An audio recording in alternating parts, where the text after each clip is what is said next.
Good morning friend, स्वागत है आप सबका आपके अपने यूट्यूब चैनल एजुका पे।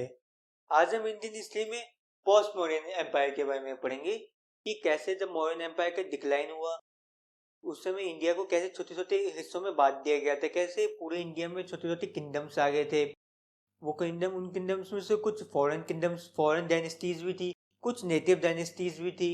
हम सब इन सभी डायनेस्टीज के बारे में समझेंगे कि इनके कौन से रूलर थे, कैसे ये आपस में वॉर्स लड़ा करते थे, इनकी कौन सी बड़ी बड़ी अचीवमेंट्स थी, कौन से मॉन्यूमेंट्स बनाए थे इन्होंने, कौन सी बड़ी जो सिस्टम लाई थी एडमिनिस्ट्रेशन का या फिर कॉइन्स का। इन सब के बारे में बड़ी डिटेल में पढ़ेंगे हम इस वीडियो में। इसलिए इंडियन हिस्ट्री में पोस्ट मॉडर्न एम्पायर के पीरियड को जानने के लिए इस वीडियो को आखिरी तक देखें।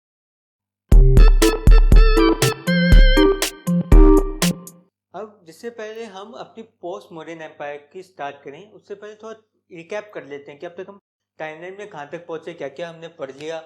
जैसे कि हमने अपनी टाइमलाइन स्टार्ट करी थी 2500 BC से, जब इंडस वैली सिविलाइजेशन के बड़े बड़े शहर बने थे। जो मान लो ये टाइमलाइन हो गई हमारी।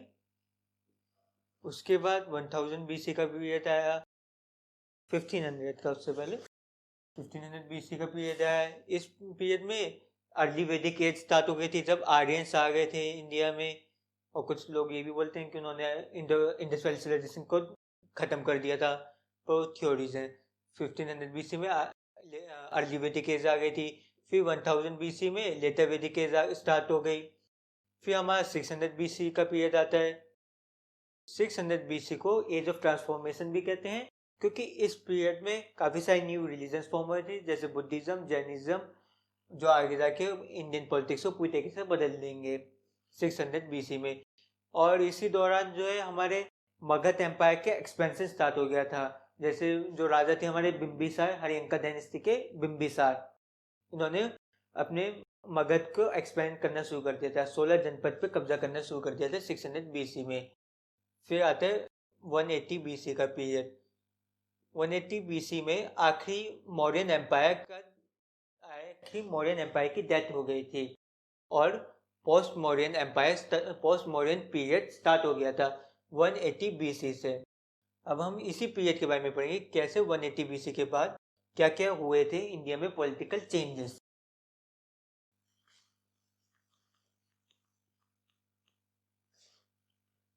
तो उस समय बेसिकली इंडिया में दो हिस्सों से इंडिया में नई नई डायनेस्टीज आई थी। एक तरफ तो फॉरेन इन्वेजन हो रहे थे, इंडिया के एक बड़े रीजन पे फॉरेन डायनेस्टीज आ गई थी। दूसरी तरफ कुछ नई डायनेस्टीज बन के आ गई थी। हम जैसे कि अगर इस इंडिया का एक मैप बनाए,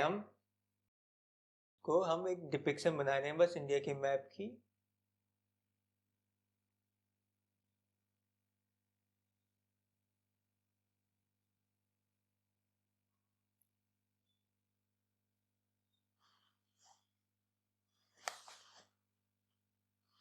हमने एक इंडिया की मैप की डिपिक्शन बनाई अगर, तो फॉरेन इन्वेजन इस तरफ से आए थे। ये आए थे सेंट्रल एशिया, अफगानिस्तान, पाकिस्तान, इस एरिया में आए थे। उससे हमारे फॉरेन इन्वेजन हुए थे। फिर उन्होंने ये एरिया कब्जा लिया था। ये कौन सा एरिया है?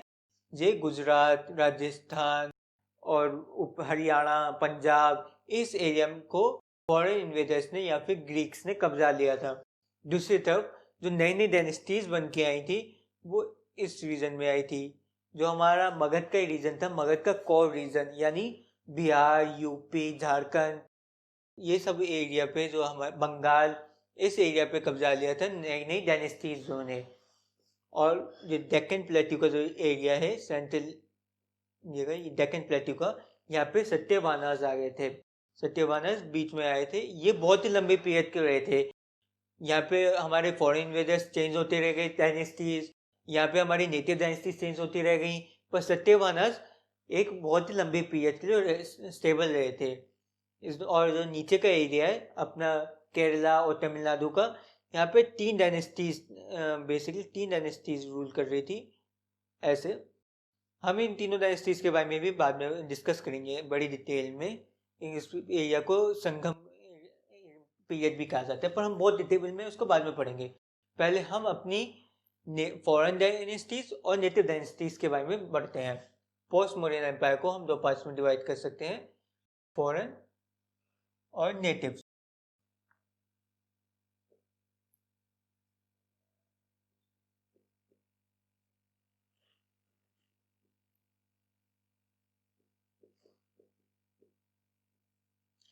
फॉरेन डायनेस्टी में सबसे पहले जो आए थे वो थे इंडो ग्रीक। जैसे कि हम पढ़ते भी हैं कि कैसे कैसे हमारे चंद्रगुप्त मौर्य और बिंदुसार के दरबार में बहुत सारे ग्रीक फिलोसफर या फिर ग्रीक हिस्टोरियंस भी थे, जिनकी किताबों आज हमारे लिए हिस्ट्री का बहुत बड़ा सोर्स है। इसी इसी का फ़ायदा उठाया, अपने ग्रीक कनेक्शंस का फ़ायदा अपने मॉडर्न के साथ अपने कनेक्शन का फ़ायदा उठाया ग्रीक्स ने। जैसे मॉडर्न एम्पायर डिक्लाइन हुआ, उन्होंने मौका देखते साथ ही इन्वेट करना स्टार्ट कर दिया। उन्होंने इंडिया में इन्वेट करना स्टार्ट कर दिया। नॉर्थ नॉर्थ ईस्ट एरिया में नॉर्थ वेस्ट में फॉरेन इन्वेजन स्टार्ट हो गए थे, जिनमें सबसे पहला है इंडो ग्रीक डायनेस्टीज।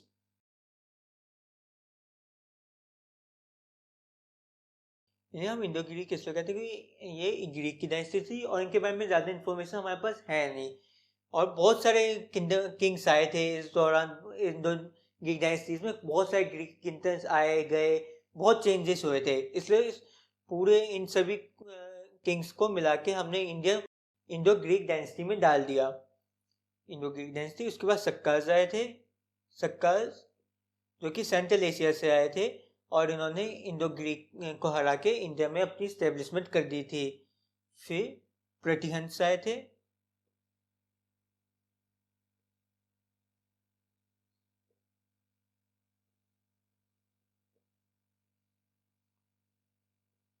ये प्रतिहंस भी जो है फॉरेनर्स ही थे। इनके बारे में ज़्यादा ये इम्पोर्टेंट नहीं है, पर इनके बारे में जानना ज़रूरी है। उसके बाद ये हुई पहली, ये दूसरी, ये तीसरी। फिर हमारे कुशन्स आए। ये भी कुशन्स भी सेंट्रल एशिया से आए थे। सेंट्रल एशिया यानी कजाकिस्तान, उज्बेकिस्तान का ये जो एरिया है, जो सोवियत यूनियन से टूटे जो छोटे छोटे देश हैं, इस रीजन को हम सेंट्रल एशिया कहते हैं। यहाँ से हमारी आखिरी फॉरेन डायनेस्टी आती है, कुशन।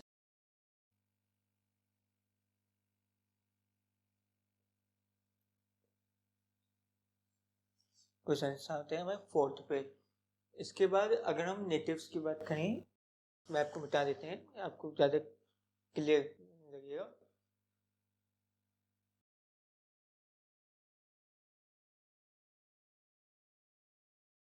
नेटिव्स में हमारी सबसे पहले आई थी सुंगा डायनेस्टी।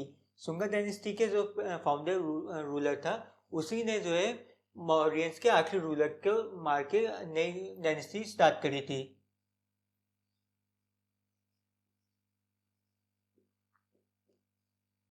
फिर हमारे आए कन्वाज,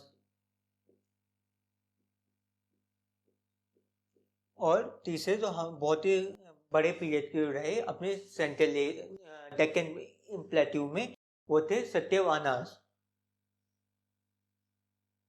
सत्य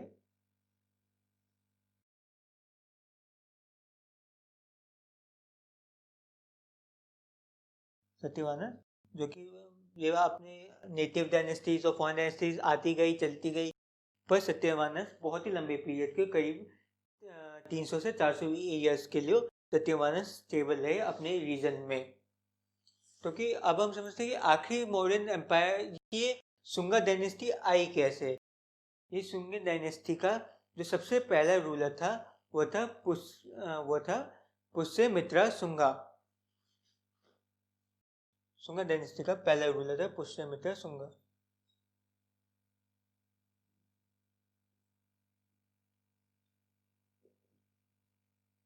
पुष्यमित्रा सुंगा जो कि एक जनरल था, एक ब्राह्मण जनरल था हमारे आखिरी मौर्यन एम्पायर के दरबार में, जो कि हमारा था बृहद रथ।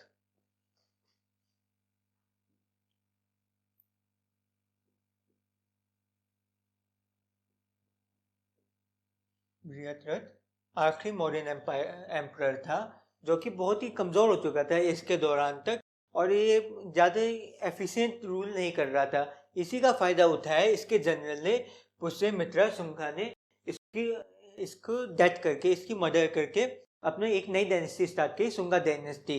जो कि हम जानते हैं, जैसे हमने डिस्कस किया था, पुष्यमित्र शुंगा एक ब्राह्मण था।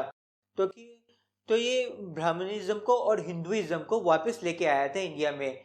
हम जानते हैं कि मौर्य में अशोका के बाद से मौर्य डायनेस्टी पूरी तरीके से बुद्धिस्ट डायनेस्टी बन गई थी एक। अशोका से पहले तो वो जैनिज्म में बिलीव करते थे। उसके दो अपने चंद्रगुप्त और बिंदुसार जैनिज्म में बिलीव करते थे। पर जैसे ही अशोक आया और अशोका के बाद के रूलर्स हुई, सब बुद्धिज्म में बिलीव करने लग गए। इसी से नाराज हो गया था ये हमारा ब्राह्मण ब्राह्मण जनरल पुष्यमित्र शुंगा। और इसने पूरी कोशिश करी दोबारा ब्राह्मणिज्म को और हिंदुइज्म को रिवाइव करने के लिए। कुछ जगह ये भी लिखा है कि पुष्यमित्र शुंगा ने जो है काफी सारे बुद्धिस्ट मॉन्कों को मर्डर किया, काफी सारी जो है इनकी स्तूपास तोड़े, ऐसा कहीं कुछ कुछ जगह पे लिखा है, पर इसके कोई भी प्रूफ नहीं मिले हैं। जबकि हमें इस बात के काफी प्रूफ मिले हैं कि पुष्यमित्र शुंगा ने कुछ फेमस जैसे सांची का स्तूपा रिपेयर करवाया था। एक तरफ तो हिस्टोरियंस कहते हैं कि इसने जो है हमारे जो बुद्धिस्ट मॉन्क्स को मार रहा था, दूसरी तरफ ये स्तूपास को रिपेयर करवा रहा था। ये दोनों बातें बहुत ही ज़्यादा कॉन्ट्राडिक्टिंग है, इसलिए हम इसमें ज़्यादा डीप में नहीं जाएंगे। वही समझ लेते हैं, इसने काफ़ी सारे स्तूपास को रिपेयर करवाया था, रिनोवेट करवाया था पुष्यमित्र शुंगा ने। और यही कारण था revival of Hinduism in India. Revival of Hinduism in India. अब इसके दरबार में कुछ महान लोग भी थे, जैसे कि सबसे पतंजलि, जो आज हम बाबा रामदेव ने अपनी कंपनी बनाई है पतंजलि, वो इन्हीं महान पुरुष के नाम पे बनाई है पतंजलि, जो पुष्यमित्र शुंगा के दरबार में काम करते थे।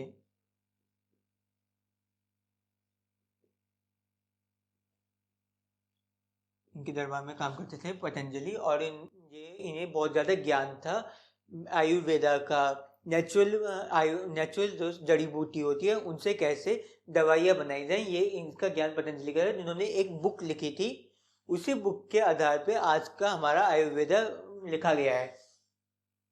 अब जैसे हमने पढ़ा कि पुष्यमित्र जो है ब्राह्मण जनरल था और ब्राह्मणिज्म को हिंदुइज्म को वापस रिवाइव करना चाहता था, इसलिए इसने काफ़ी और लेटर वैदिक एज में काफ़ी सारे यज्ञ करवाते थे राजा, अपनी डोमिनेंस दिखाने के लिए, अपनी पावर दिखाने के लिए।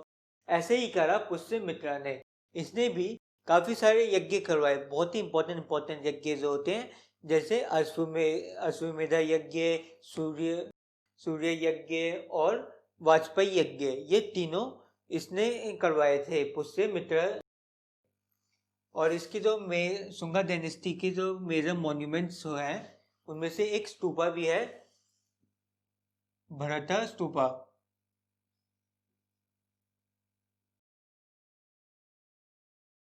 इसका शुंगा डायनेस्टी का मेन मॉन्यूमेंट जो है, उसके जो मेन आर्किटेक्चर है, वो हमें भरता स्तूपा पे दिखाई देता है। एक्चुअली ये स्तूपा बनवाया तो मौर्यन डायनेस्टी या फिर अशोक ने था, पर इस पर जो कारीगरी करवाई है, इसको रिनोवेट करवाते समय इस पर जो कारीगरी करवाई है, वो जो है शुंगा डायनेस्टी के दौरान करवाई गई थी।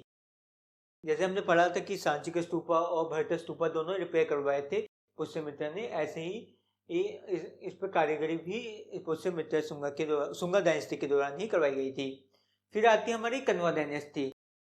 शुंगा डायनेस्टी के साथ भी वही हुआ जो पुष्यमित्र शुंगा ने मौर्यन डायनेस्टी के साथ किया था, अर्थात उनके जनरल ने ही, शुंगा डायनेस्टी के आखिरी जनरल ने अपने राजा को मार के अपनी एक नई डायनेस्टी स्टार्ट कर दी, और उस डायनेस्टी का नाम रखा कण्वा डायनेस्टी। ये और कण्वा डायनेस्टी का जो फाउंडर था उसका नाम था वासुदेवा।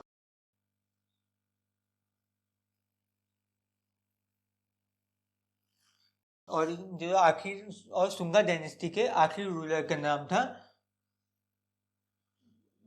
शुंगा डायनेस्टी के आखिरी रूलर का नाम था देवभूति।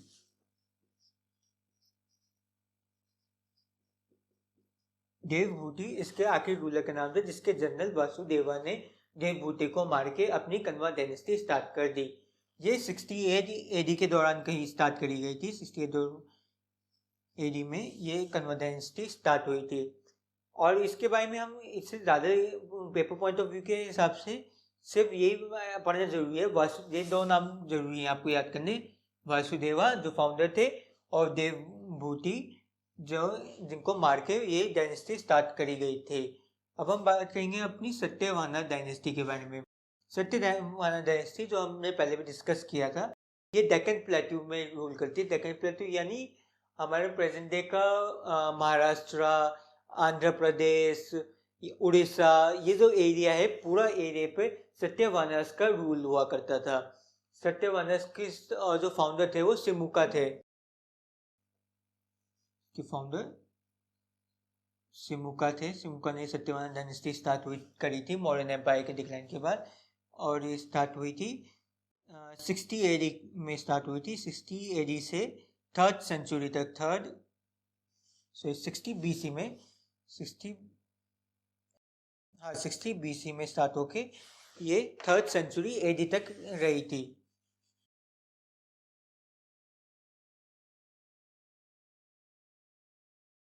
3rd एडी करीब करीब 400 साल ये रूल किया था सत्यवाना डायनेस्टी ने।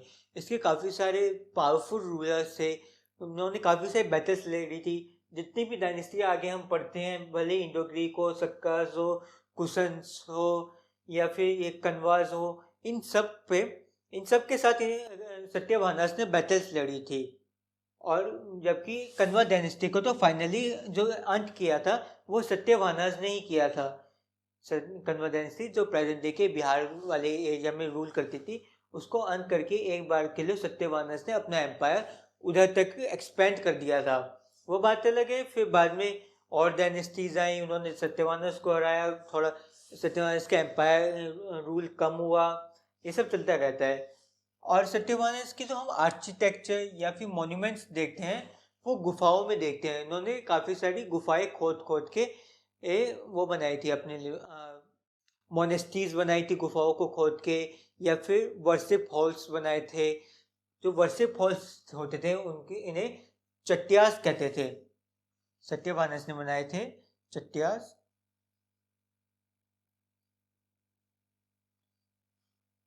या फिर विहर।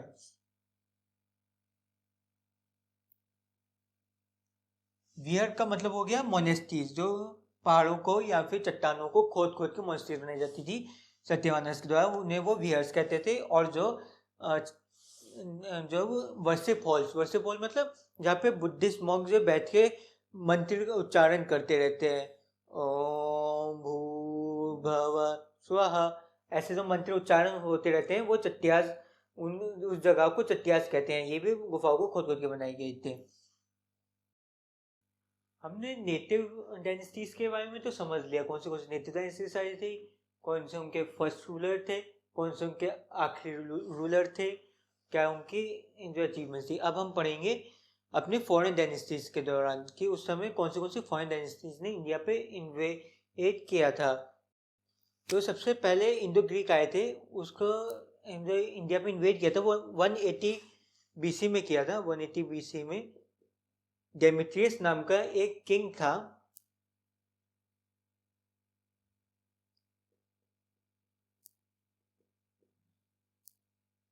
डेमेट्रियस नाम का किंग था जिसने इंडिया पे इन्वेड किया था 180 बीसी में, और इंडो ग्रीक जो सिविलाइजेशन है, इंडो ग्रीक जो डायनेस्टी है, वो नींव रखी थी डेमेट्रियस नामक किंग ने।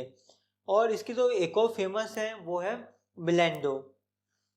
मैं इनको भी यहीं लिख देता हूँ, मिलेंडो।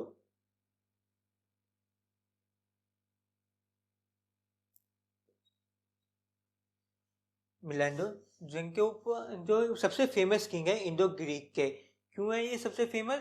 क्योंकि एक किताब लिखी गई है मिलेंडो पेन हो।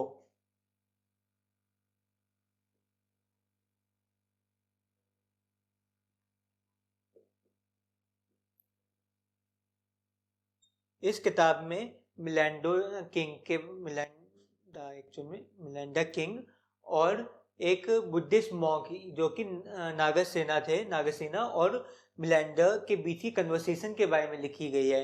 मिलेंडर किंग काफ़ी सारी जीवन से जुड़ी, मृत्यु से जुड़ी और इच्छाएं, इन सभी चीज़ों से जुड़ी काफ़ी सारी विचार विमर्श करते हैं नागसेना नाम के एक बुद्धिस्ट मॉन्क से।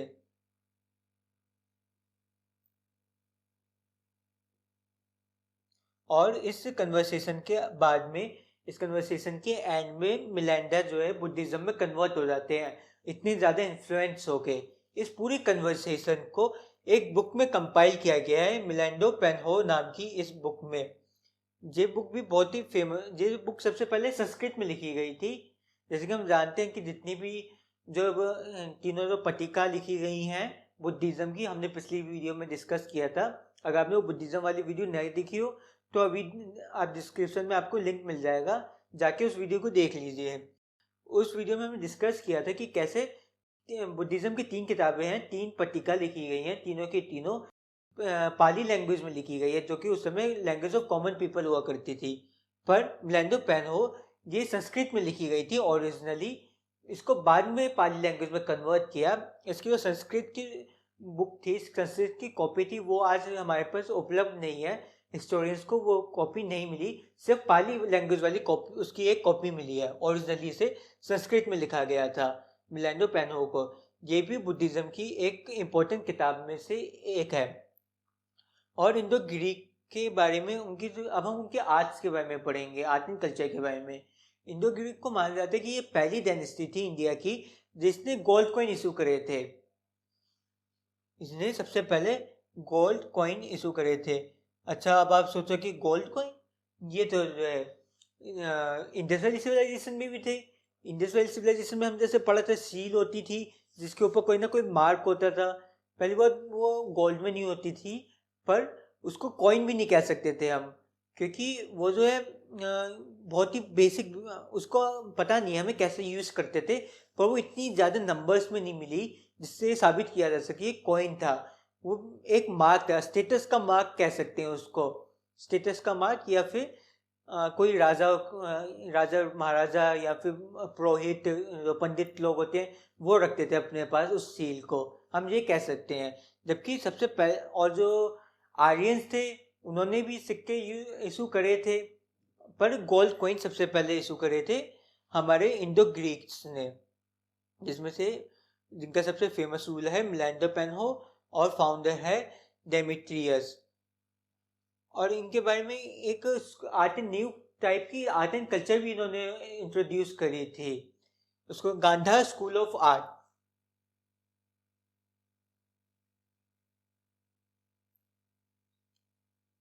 गांधार स्कूल ऑफ आर्ट, इसमें क्या होता है बेसिकली, ये इंडो ग्रीक और इंडियन दोनों कल्चर्स को, दोनों की आर्ट को मिला के एक नया आर्ट फॉर्म्स डेवलप किया था, Gandhara art of school, Gandhara school of art. इसमें काफ़ी सारी जो है बुद्धिस्ट मूर्तियाँ, बुद्धिस्ट स्कल्पचर हम देखने को मिलते हैं, वो सब के सब इसी आर्ट फॉर्म्स के जरिए बनाए गए थे। आपको उनकी फोटोज मिल गई होंगी कुछ, ये सब टाइप के कुछ आर्ट्स जो है गांधार आर्ट में आती है। और इनके बारे में ये जो हो गया हमारे इंडो ग्रीक। फिर आ गए थे हमारे साकाज, जो कि सेंट्रल एशिया तजाकिस्तान के एरिया से आए थे बेसिकली, क्योंकि तजाकिस्तान में उस दौरान चाइनीज ट्राइब्स ने हमला कर दिया था। चाइनीज ट्राइब्स ने तजाकिस्तान से साकाज को हरा दिया और वो नीचे भागते भागते इंडिया में आ गए थे, और फिर उन्होंने इंडिया में इंडो ग्रीक्स को हरा के अपनी साकाज डायनेस्टी स्टेब्लिश कर ली थी।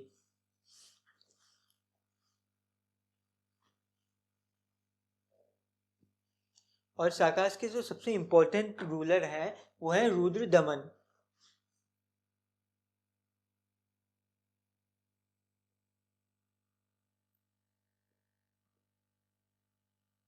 रुद्र दमन वन, क्योंकि उस समय जो थे, बाद में इनकी डायनेस्टीज में कोई और ने भी अपना नाम, इनके पोते ने मान लो अपना नाम रुद्र दमन लिख लिया, तो हम उसको कहते हैं रुद्र दमन टू। और अगर उनके पोते की भी पोते ने अपना नाम रख लिया रुद्र दमन, तो उनसे कहेंगे हम रुद्र दमन थ्री। ऐसे ये थे रुद्र दमन वन, सबसे इम्पोर्टेंट रूलर ऑफ साकाज। अच्छा, ये समझने की बात है कि जब हमने पढ़ा था कि इंडो ग्रीक जो बुद्धिज्म को अपना लिया था मिलेंडो पेनहो के जरिए, उसके दौरान ये सभी जितनी भी डायनेस्टीज हैं इन सब ने बुद्धिज्म को अपना लिया था। भले जितनी भी फॉरेन डायनेस्टीज हैं, भले साकाज हो या फिर पर्थियंस हो या फिर कुशन्स हो, इन सब ने हिंदुइज्म को अपना लिया था और एम्ब्रेस किया था, उसको एक्सपेंड भी करने में मदद करी थी इन सभी डायनेस्टीज ने। इसलिए हम जानते हैं कि सेंट्रल एशिया या फिर चाइना का रीजन हो गया, अपना मंगोलिया के रीजन हो गया, इन रीजन में आज भी बुद्धिज्म है।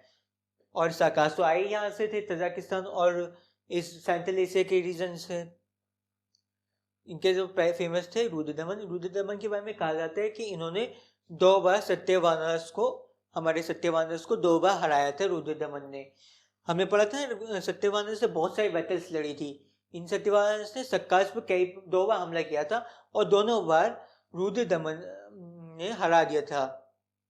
उसके बाद हमारी आती है प्रतिहंस डायनेस्टी। इसके जो सबसे इम्पोर्टेंट रूलर हैं वो है गोदोफेरस।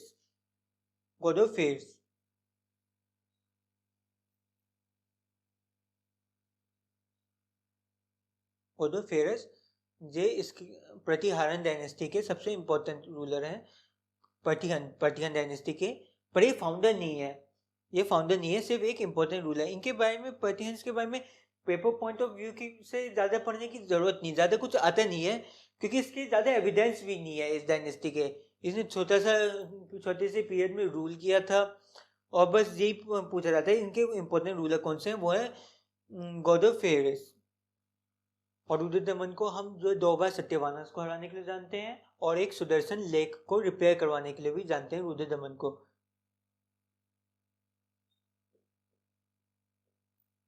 सुदर्शन लेक जो कि प्रेजेंट डे के गुजरात में है, ये प्रेजेंट डे के गुजरात में एक बहुत ही बड़ी लेक है और ये फ्लडिंग के लिए और इस सब के बचाव के लिए बनाई गई थी। इसको बनाया था हमारे चंद्रगुप्त मौर्य ने, पर इसको रिपेयर बार बार कई सारे रूलर्स ने करवाए थे, जिनमें से एक थे रुद्रदमन। और इंडो ग्रीक के बारे में हम एक बात पढ़ेंगे, बोल रहे हैं कि इनकी कैपिटल को साकाल कहते हैं। इनकी जो कैपिटल थी वो प्रेजेंट डे पाकिस्तान के पंजाब प्रांत में थी, जिसका नाम साकाल था। पंजाब में इंडो ग्रीक की कैपिटल थी साकाल। अब हम अपने फोर्थ और सबसे इम्पोर्टेंट फॉरेन डेंसिटीज के बारे में पढ़ेंगे क्वेश्चंस। कनिष्का,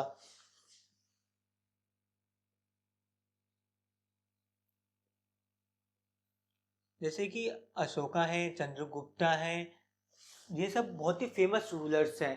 इनका नाम ही काफ़ी है इंडिया में हिस्ट्री को दिखाने के लिए। अशोका, अकबर हो गए हमारे, या फिर ये ऐसी ही एक कनिष्का भी है। ये भी बहुत ही इम्पोर्टेंट और बहुत ही महान रूलर्स थे इंडियन हिस्ट्री के, एंशिएंट इंडियन हिस्ट्री के महान रूलर थे कनिष्का। ये सेंट्रल एशिया से आए थे और ये बेसिकली अपने हमारे जो सिल्क रूट है उस पर इनका रूल हुआ करता था। सिल्क रूट यानी कि चाइना से होते हुए जो सेंट्रल एशिया का रीजन है, फिर कश्मीर से होते हुए पाकिस्तान जाते हुए ये जो एरिया है, इस पूरे पे आपको मैप मिल गया होगा, इस एरिया पे इनका रूल था। ये जो सिल्क रूट से सामान आता था जाता था उस पर टैक्स लेते थे और इंडिया को प्रोस्पेराइज करने में काफ़ी इन्होंने योगदान दिया। क्वेश्चन, और कनिष्का ने अपने एक कॉइन भी इशू किया था, गोल्ड कॉइन इशू किया था कनिष्का ने। अच्छा, अगर क्वेश्चन एग्जाम में आए सबसे पहला गोल्ड कॉइन किसने इशू किया था, वो थे इंडो ग्रीक। पर कई जगह एमसीक्यू में ना ऑप्शन नहीं दिया जाता कि गोल्ड सबसे पहले गोल्ड कॉइन कौन इशू किया, उसमें इंडो ग्रीक्स का ऑप्शन नहीं दिया होता, उसकी जगह कनिष्का होता है। अगर ऐसा है तो कनिष्का भी लिख सकते हैं, क्योंकि ये कुछ जगहों पे लिखा है कि कनिष्का ने जो सही महीने में गोल्ड कॉइन इशू किया था वो कनिष्का ने किया था, क्योंकि इन्होंने प्योरिटी पे बहुत ध्यान दिया था गोल्ड कॉइन की, कि गोल्ड कॉइन बहुत ही ज़्यादा शुद्ध होना चाहिए और उसकी वैल्यू शुद्धता से डिसाइड होगी। अभी कनिष्का के दरबार में काफ़ी सारे महान या पुरुष या फिर महान जो है लोग भी हुआ करते थे, महान फिलोसफर्स, जिनमें से कुछ थे चरक, अश्वघोष,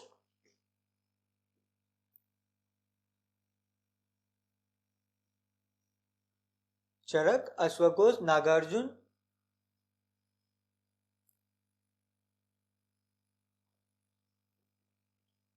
नागार्जुन, चरक, अश्वघोष और हमारे विश्वामित्रा।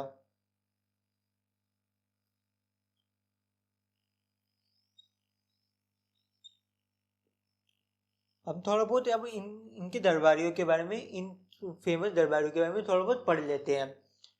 कि चरक जो थे वो उनको बोलते हैं इंडिया के सबसे फर्स्ट सर्जरी जिसने की थी उन्हें चरक कहते हैं। ऐसा बोल रहा था कि ये प्लास्टिक सर्जरी और ये सब उस दौरान पे इन्होंने सीख ली थी। ये एक फिजिशियन थे, उन्होंने बहुत ही एडवांस सर्जरी अपने टाइम में अपने इक्विपमेंट्स के हिसाब से सीख ली थी चरक ने। और अश्वघोष जी एक बुद्धिस्ट फिलोसफर थे जिन्होंने बुद्ध चरित्र के नामक एक किताब लिखी है, बुद्ध चरित्र जो लिखी है अश्वघोष ने।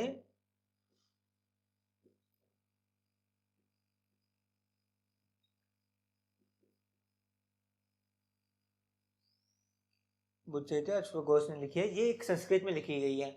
हमने अब संस्कृत लिटरेचर के बारे में क्या पढ़ लिया, 3 तो उनकी मेन किताबें हो गई, उसके बाद जो कि पाली लैंग्वेज में लिखी गई थी, फिर उसके बाद मिलैंडो पेन्हो लिखी गई जो कि संस्कृत में लिखी गई थी, और ये बुद्ध चरित्र ये भी संस्कृत में लिखी गई थी अश्वघोष के द्वारा। चरक के बारे में बोलिए। और नागा अर्जुन ये भी एक बहुत ही बड़े फिलोसफर थे, उसके बुद्धिज्म के बहुत बड़े फिलोसफर थे। जो हमने बुद्धिज्म वाली वीडियो में पढ़ा था कि कैसे बुद्धिज्म महायाना और हिनायाना के बीच में डिवाइड हो गया था। ये महायाना के बहुत ही बड़े प्रचारक या फिर फिलोसफर थे। हमारे कनिष्क भी महायाना में बिलीव करते थे और इन्होंने बुद्धिस्ट काउंसिल भी ऑर्गेनाइज करवाई थी, जो हम कहते हैं हमारी फोर्थ और लास्ट बुद्धिस्ट काउंसिल कनिष्क ने ही करवाई थी। इनके दौरान ये कहते हैं कि ये आखिरी डायनेस्टी में से एक थी बुद्धिज्म की। इसके बाद फिर बुद्धिज्म का डिक्लाइन शुरू हो गया था। कनिष्क का जो महायाना बुद्धिज्म में बिलीव करते थे, और नागा अर्जुन भी एक महायाना बुद्धिज्म में बिलीव करते थे और ये बहुत बड़े फिलोसफर थे। इन्होंने काफ़ी कंट्रीब्यूट किया इस महायाना बुद्धिज्म को बनाने में ही इनका कंट्रीब्यूशन था, इसकी थ्योरीज को फॉर्मेशन में इनका बड़ा कंट्रीब्यूशन था। अब ये हमारे विश्वामित्र ये भी एक बुद्धिस्ट फिलोसफर या फिर थिंकर थे।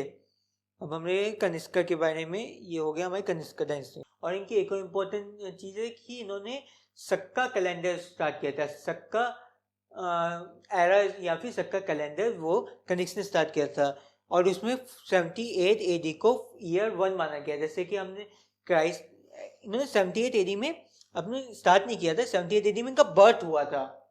कुछ डायनेस्टी तो उनसे पहले ही आ गई थी, पर 78 AD में कनिष्का का बर्थ हुआ था जिसको इन्होंने ईयर 1 माना, और उसी हिसाब से सक्का कैलेंडर स्टार्ट हुआ, सक्का एरा या फिर कैलेंडर स्टार्ट हुआ था।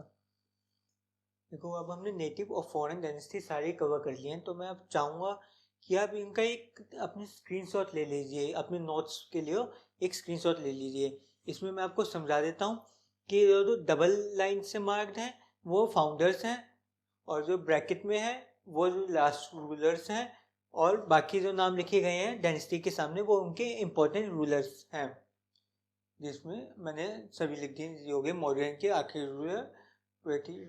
तो फिर आप एक बार इसका स्क्रीनशॉट ले लीजिए। मैं सामने से हट गया हूँ, मैं उम्मीद करता हूँ आपने इसका वीडियो पॉज करके स्क्रीनशॉट ले लिया होगा, क्योंकि अब हम अपनी संगम एज के बारे में स्टार्ट करने जा रहे हैं। संगम एज या फिर जिसको साउथ इंडिया के बारे में स्टार्ट करेंगे।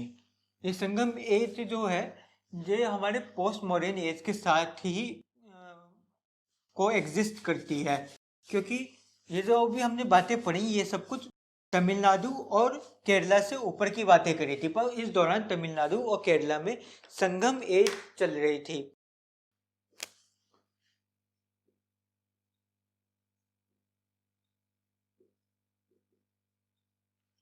संगम एज जिसको हम पोस्ट मॉडर्न एम्पायर से प्री गुप्ता एम्पायर के पीरियड को कहते हैं, टिल प्री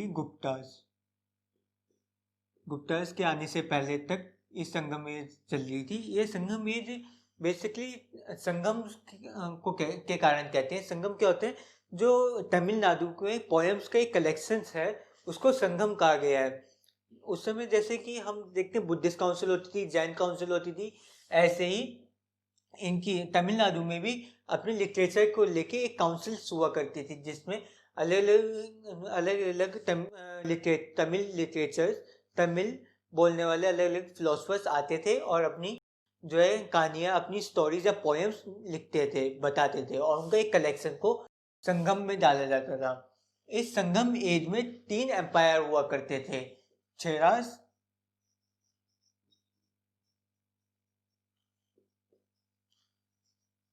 छोलास, जिनको छोला मंडलम भी कह देते हैं कई बार, और पांड्यास।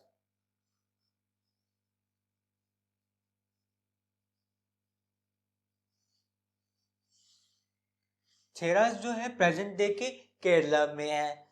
छोलास ये तमिलनाडु, नॉर्थन तमिलनाडु में, आपको मैप मिल गया होगा अपने स्क्रीन पे। और पांड्यास ये भी तमिलनाडु में है, पर साउथन तमिलनाडु में। बेसिकली तमिलनाडु को 2 हिस्सों में बांटा गया है। उस दौरान 2 हिस्सों में था, उसमें नीचे वाले हिस्से में पांड्यास थे। अब इनके अपने अपने सिंबल्स भी हुआ करते थे। छेरास यानी केरला वालों के सिंबल्स, छेरास यानी केरला वाले, इनका सिंबल्स था बो, बो यानी तीर कमान, बो एंड एरो। छोलास इनका जो कि नॉर्थ तमिलनाडु में थे, इनका सिंबल था टाइगर। पांड्या जो कि साउथ तमिलनाडु में थे, इनका सिंबल था फिश, 2 फिश थी इनके झंडे में या फिर इनके सिंबल में। अब एग्जाम में कई बार इनकी कैपिटल के बारे में पूछ लिया जाता है कि छेरास की कैपिटल कौन सी थी, और इनकी छोला की कौन सी थी, पांड्यास की कौन सी थी। छेरास की कैपिटल थी वांजी, छेरास की कैपिटल होगी वांजी। छोलास की कैपिटल थी कावेरी पट्टनम।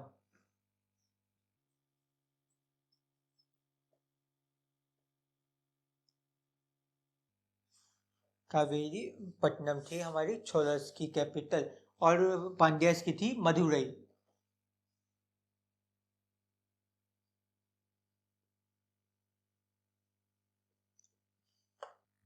ये तो हो गई इनकी तीनों की 3 कैपिटल, तीनों के 3 सिंबल।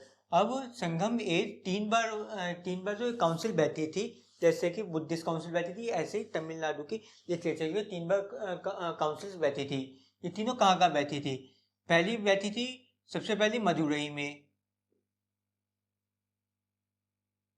दूसरी बैठी थी कपटापुरम में,